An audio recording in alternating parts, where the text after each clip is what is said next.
કાશ્મીરના પર્વતીય વિસ્તારમાં બરફવર્ષાને કારણે રાજસ્થાન અને દિલ્હીમાં શીત લહેર છવાઈ છે। ઠંડા પવનોને કારણે લઘુત્તમ તાપમાનનો પારો ગગડતા ઠંડીનું પ્રમાણ વધ્યું છે। દિલ્હીમાં બુધવારે લઘુત્તમ તાપમાન 4.9 ડિગ્રી સેલ્સિયસ નોંધાયું।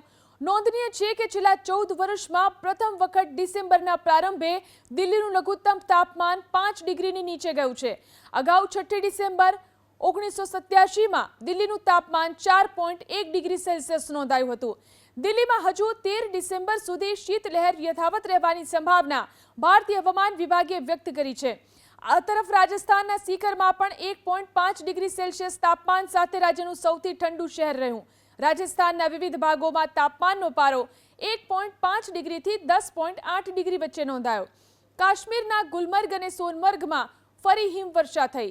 શ્રીનગરમાં રાત્રિના સમયે -3 ડિગ્રી સેલ્સિયસ તાપમાન નોંધવામાં આવ્યું તો ગુલમર્ગમાં તાપમાનનો પારો ગગડીને -9 ડિગ્રીએ પહોંચી ગયો।